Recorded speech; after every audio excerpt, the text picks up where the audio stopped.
Thank you so much for having us. Could we talk about, that's a very personal story about King the Man and his legacy. Could you talk about when you first met him, what your impressions, just you can walk us through a little bit of that. Well, I first heard of Martin Luther King Jr. in 1955 when I was 15 years old. I grew up only about 50 miles from Montgomery. I had seen the signs that said white, colored, white men, white women, white waiting, colored waiting. I heard Dr. King's voice on the old radio. His words inspired me. I heard of Rosa Parks at the same time. The action of Rosa Parks inspired me.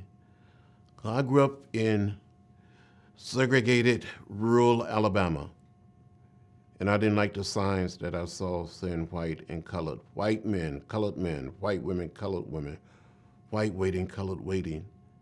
The action of Dr. King inspired me to find a way to get in the way.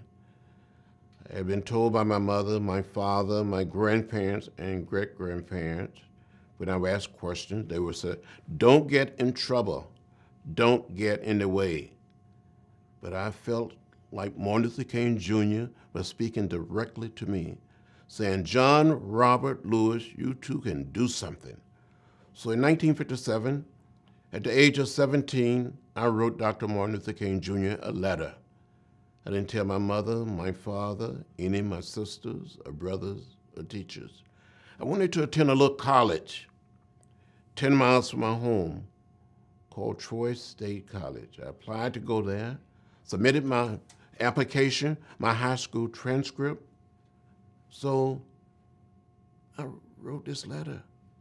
Dr. King wrote me back and sent me a round-trip Greyhound bus ticket and invited me to come to Montgomery to meet with him.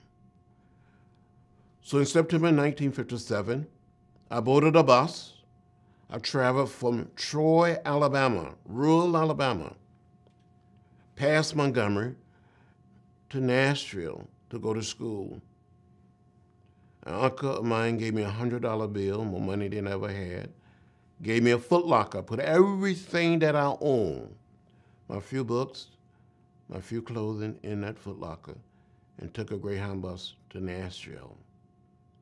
And while I was there studying, Rosa Parks came to speak at Fisk University, and I heard her. I met her. And Dr. King later heard through one of my teachers that I was in Nashville studying. So Martin Luther King Jr. got back in touch with me and told me when I was home for spring break to come and see him. So in March of 1958, by this time I'm 18 years old, I boarded a bus. I traveled from Troy to Montgomery. And a young lawyer by the name of Fred Gray, who was a lawyer for Rosa Parks, for Dr. King, and the people involved in the Montgomery bus boycott, met me at the Greyhound bus station and drove me to the First Baptist Church in downtown Montgomery, pastored by the Reverend Ralph Abernathy, and ushered me into the pastor's study. I saw Martin Luther King Jr. and Ralph Abernathy standing behind a desk. I was so scared, I didn't know what to say or what to do. And Dr. King said, are you the boy from Troy? Are you John Lewis? And I said, Dr. King, I am John Robert Lewis, but he still called me the boy from Troy. And he said, you know, if you want to go to Troy State College, we will support you. We may have to sue the state of Alabama. We may have to sue Troy State, but we're prepared to help you. Go back home and have a discussion with your mother, your father. You know, your home could be bombed. That's what he said. Your home could be burned. Your family could lose their land. You could be beaten. You could be harmed. And I went back, had a discussion with my mother and my father. They were so afraid that something could happen to me could happen to them, or we could lose the land, lose the farm. So they didn't want to have anything to do with my attempting to enroll at the school. And I continued to study in Nashville. And from time to time, Martin Luther King Jr. would come to Nashville to speak at Fisk University, at the City Auditorium, tell the story of the movement. Rosa Parks would come there. And I stayed in touch with Dr. King. And he became, in a sense, my hero. In a sense, he became my big brother. And he would say over and over, stay in school, get an education, and when you finish school, maybe you can come and work with the Southern Christian Leadership Conference, his organization. So I got involved in the sit-ins, went on the freedom rides. And the first time I got arrested, I felt free. I felt liberated. I felt like I crossed over. And then a group of us left Washington, D.C. to go on the freedom rides. 13 of us. We were beaten.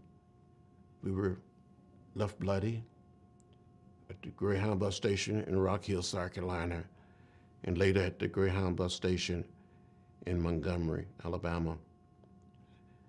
Dr. Martin Luther King Jr. heard about that we had been beaten in Montgomery. He was on a trip to Chicago with Reverend Ralph Abernathy, and he made a decision to return to the South. He flew from Chicago to Atlanta and made a connection on a flight from Atlanta to Montgomery. And we met with him the evening of that Saturday. And we started planning a mass meeting at the First Baptist Church, the same church where I first met him. And he said, we're going to have this mass meeting. We're going to support you all. By this time, there were 21 Freedom Riders that had been beaten and left bloody at the Greyhound bus station in Montgomery. He said, we will support you all the way. And that night, that Sunday evening, while we were waiting to become part of the rally, there was an attempt to bomb the church, to throw stink bombs in the church, to tear gas the church. The church was full to capacity. And at one point, Dr. King was so concerned, he went down into the basement of the church and made a call to Bobby Kennedy and told him that it was a dangerous situation there. If he didn't act, or someone, hundreds or maybe thousands of people could be killed. And President Kennedy and his brother Robert Kennedy, the Attorney General, responded and placed the city of Montgomery under martial law. I'd like to jump ahead. You talked about Riverside Church. You were at the, you talked about the decision his decision and his struggle to come out against the war, and your part in that, what you knew about that, and what it was like to hear that speech at Riverside. The night of April 4th, 1967, I believe that Martin Luther King Jr. delivered probably one of the best and most powerful speeches I ever heard him deliver. I've heard many sermons, many speeches along the way. I was at the March on Washington, the youngest speaker, and out of the 10 people that spoke that day, I'm the only one still around. But I think the speech at Riverside Church was his best. He literally preached. There was hundreds of ministers, religious leaders, nuns, rabbis, and just plain everyday people. He said in effect that he was not going to butcher his conscience. He said, well, as a nation, we talk about nonviolence here in America, and then we engage in violence abroad in Vietnam. He said in effect that the bombs, that were dropping in Vietnam, they would be shattered over America. He felt good. He knew he was getting over. He literally poured out his heart, the depth and essence of his soul. He felt very strongly. Dr. King believed in the way of peace, the way of love. He believed in the discipline and the philosophy of nonviolence. I was going to jump to the assassination. Were you with Bobby Kennedy then? In 1968, I was in Indianapolis, Indiana, organizing for Bobby Kennedy. And a group of us were planning a rally in a transition neighborhood. It was an outdoor rally. And there was some debate about whether Bobby Kennedy should come and speak. Some of us had heard that Dr. King had been shot, but we didn't know his condition.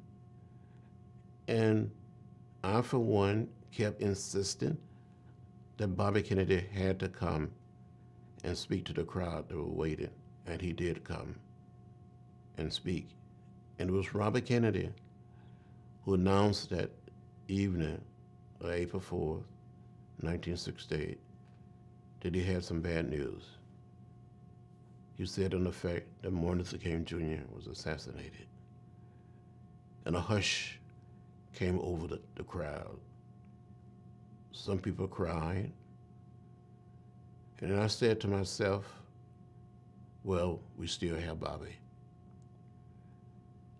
And I started crying a little more. Because if it hadn't been for Martin Luther King Jr., I don't know what would have happened to me. Growing up very, very poor in rural Alabama. Dr. King had provided a light for some of us, provided hope for some of us. He was the embodiment of our future. Bobby Kennedy suggested that a young man by the name of Earl Graves, who was on his staff, and myself, to take a flight to Atlanta and help in preparation for the funeral. I would never forget going back to Atlanta and visiting Ebenezer Baptist Church that he co-pastored with his father. And the evening before the funeral,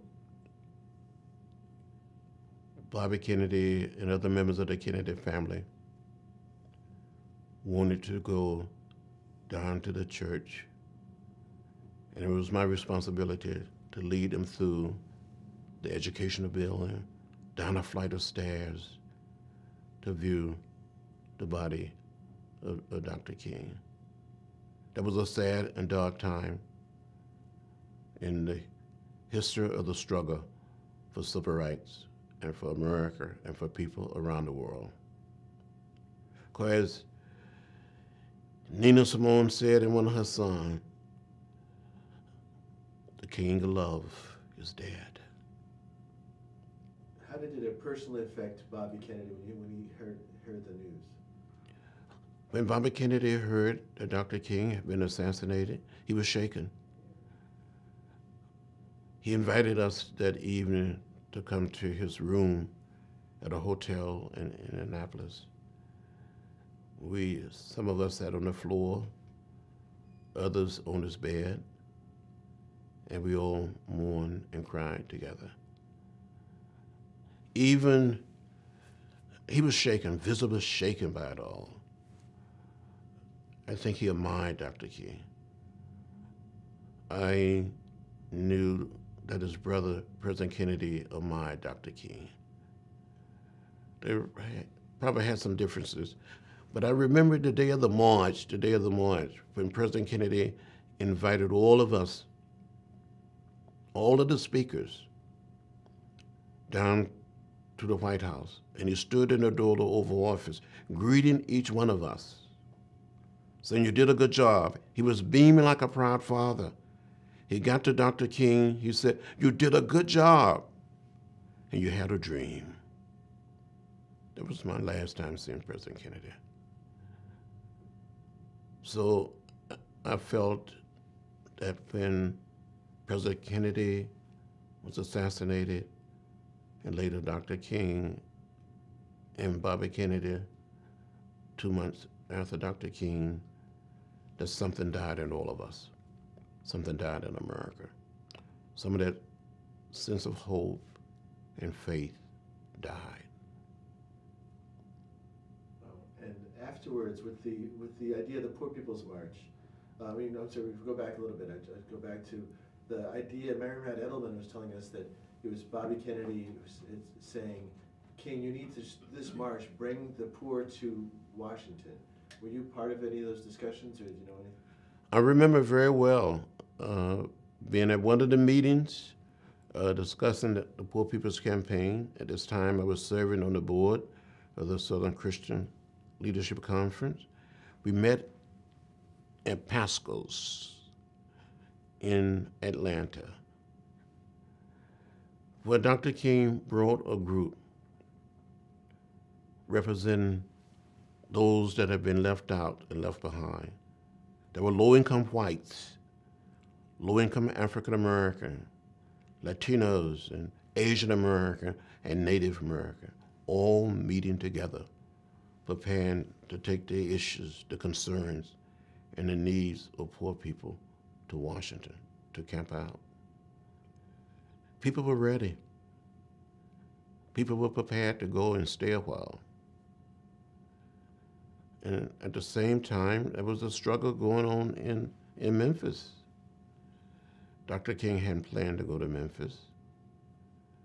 But a young man by the name of Jim Lawson, who became our teacher during the preparation for the sit-ins and the Freedom Rides. Jim Lawson was one of these brilliant young Methodist ministers who had studied the philosophy and the discipline of nonviolence. Dr. King used to come to Nashville and speak. He had so much love and admiration for Jim Lawson. This young guy was just smart. He had studied Gandhi. He had studied Thoreau and civil disobedience. He prepared us. So when Dr. King would come in and salute the Nashville movement, he would say, "Jim Lawson, he had a greater understanding of the philosophy and the discipline of nonviolence than anyone he knew." In terms of talking about Bobby Kennedy, when you were there, did you have any, we talk about, now we know so much about Hoover and the wiretaps. Did you have any, the idea that there's Bobby Kennedy as Attorney General had to have signed off on them? Did you have any feeling of that?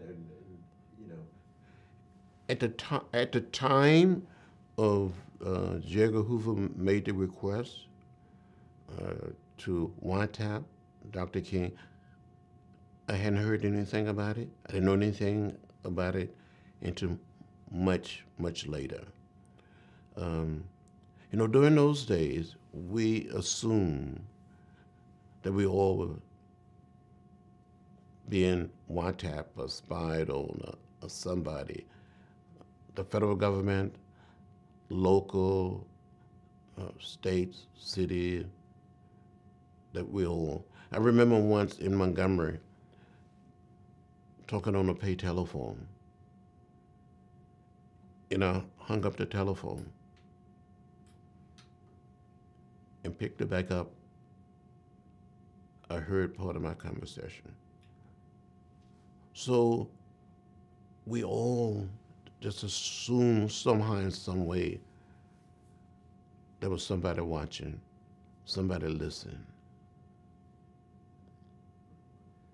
But you couldn't, none of us lived in fear. You couldn't become immobilized by what others was doing or saying. We felt we had a job to do. We were part of a movement.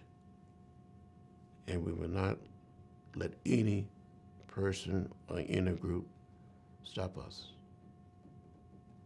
And once you found out later, and what we know now about Hoover releasing the tapes and this sort of this vicious campaign of against King, even up to even later to fighting against the holiday in his name. What do you say to the detractors of King that try to use the evidence in those tapes or the voice in those tapes to sort of negate his message? Well, I think the people who made the tapes, made the recording, and sent them out to reporters, to newspaper editors, were really sick.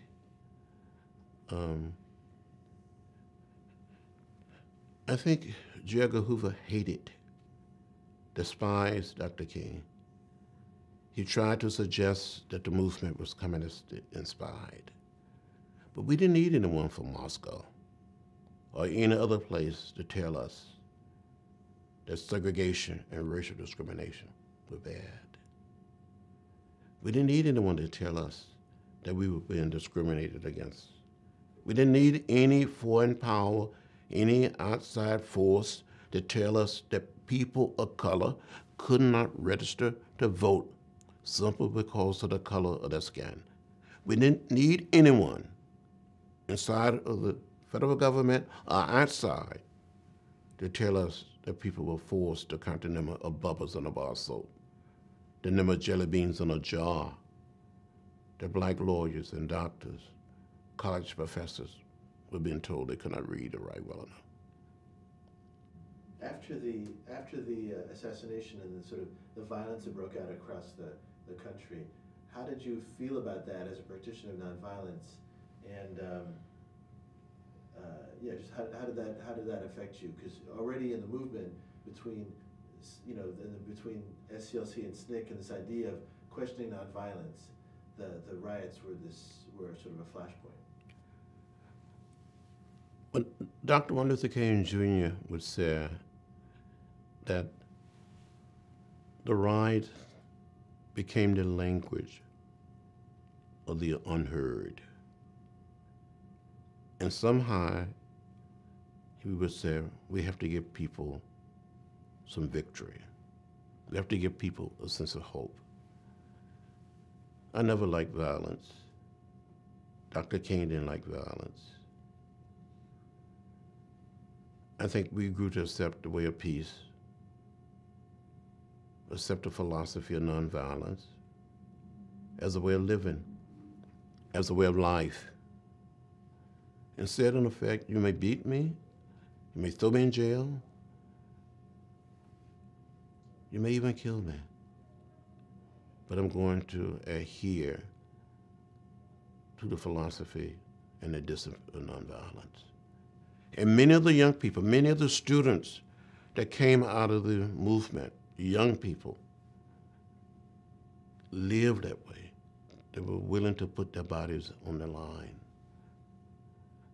How did you, as people, you were young and people your same age, other black activists were turning their back on nonviolence. Was it hard for you to stay with it? It was not hard. It was not difficult for me to stay with the philosophy of nonviolence. It became part of my DNA.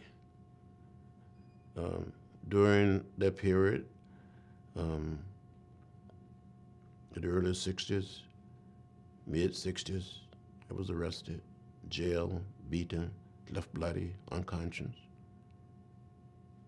Almost died on that bridge. Had a concussion. Arrested 40 times during the 60s. And since I've been in Congress, another 5 times. And I'm probably going to get arrested again for something. My philosophy, a philosophy that Dr. King shared, when you see something that is not right, not fair, not just, you have a moral obligation, a mission, and a mandate to do something, to say something, to speak up, to speak out, and find a way to get in the way of what I call good trouble, unnecessary trouble. As Black Power rose, Martin Luther King understood that it was, either as a term or as a method, it was problematic. did you, and he also talked of himself as not just a black leader, but sort of expanding the movement. As the movement started to change, what were those kind of discussions like with you and him, and how did you struggle? Well, I never really had a long-term discussion with Dr. King about the concept or the idea or the philosophy of Black Power. I remember how the term emerged. I was here in Washington, D.C. It was during the Harvard University graduation. And I believe Adam Clayton Powell had spoken, and he used the phrase audacious Black Power, and he used Black Power or blackness 2 or 3 times in this speech. And Stokely Carmichael shared it with me. And I think that rang a bell for him. And then he started using the phrase. But in the Student Nonviolent Coordinating Committee, we seldom ever use slogan or rhetoric.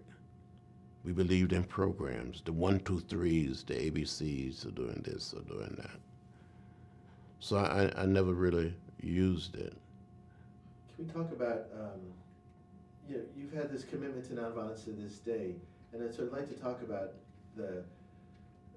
how did nonviolence, is nonviolence still a tactic to this day? You've personally, we can talk about how you've used it recently as well. Well, nonviolence, the philosophy is more than a tactic for me. It is one of those immutable principles that you cannot deviate from. It got to be part of your whole being.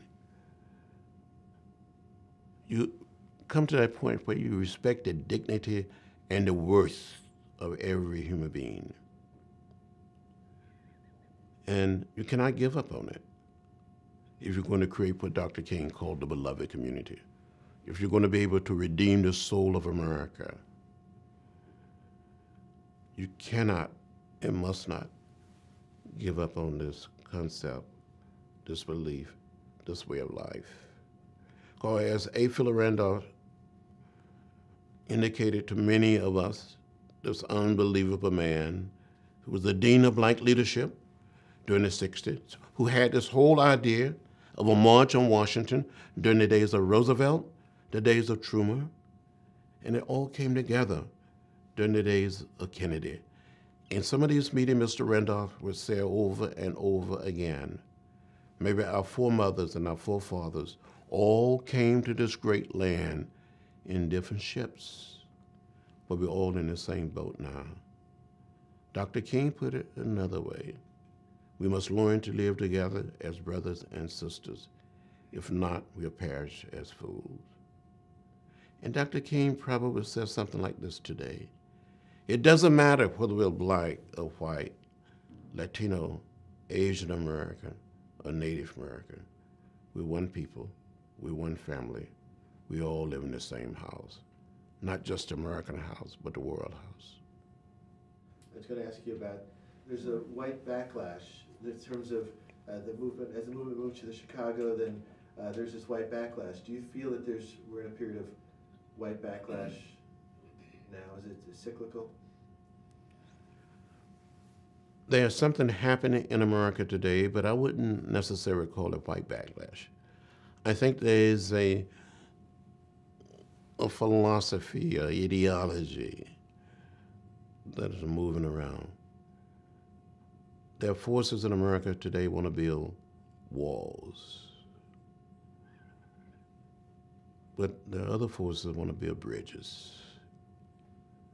We're brothers and sisters. We all have to learn to live together on this little piece of real estate we call America, or on this planet. And that must be the lesson, not just for us, the adults, but for our children and unborn generation. If we can get it right here in America, just maybe we can serve as a model for the rest of the world. During the height of the movement, it was not just a black movement. There were hundreds and thousands of white American, many Asian American, Native American, and Latinos participated. There were white people beaten and left bloody during the Freedom Rides in 1961. There were white people and others beaten in Selma and murdered.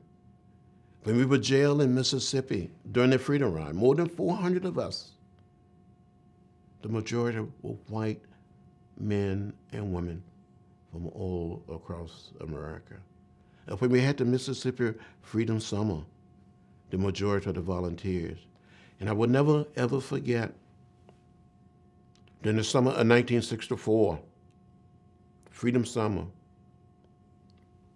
3 young men, Anna Goodman, Micah Scherner, from New York City, white, and James Shaney from Mississippi, went out to investigate the burning of an African-American church to be used for voter registration workshop. They were stopped by the sheriff, arrested, detained, turned over to members of the Klan,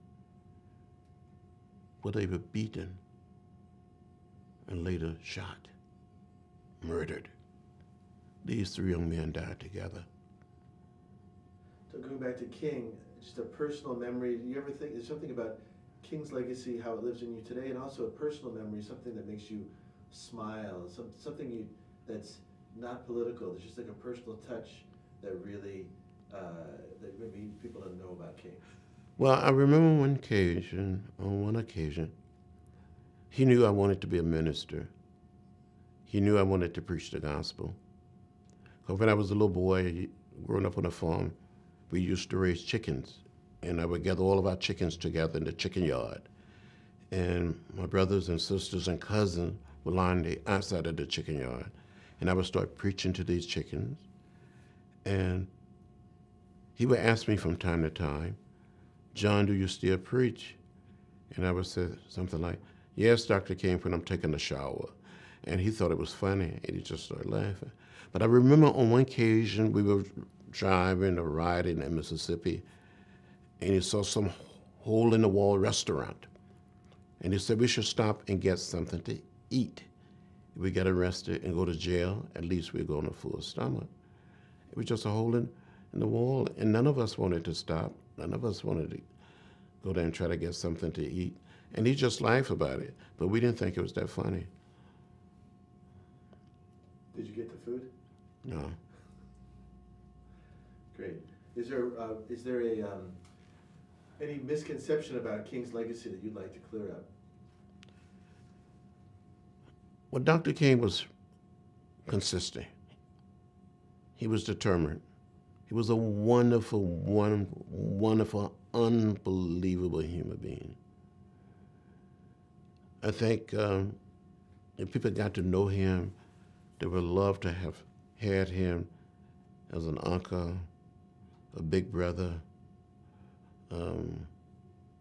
He was just a wonderful, nice, loving human being.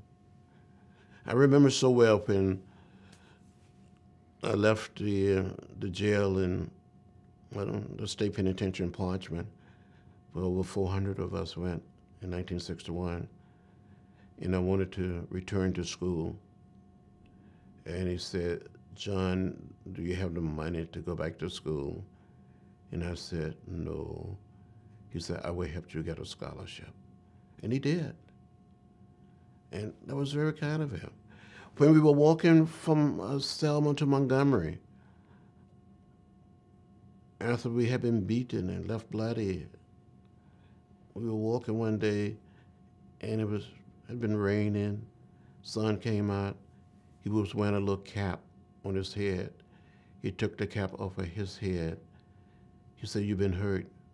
You need to protect your head," and placed the cap on my head. That was very kind and thoughtful of him, and I cannot forget that.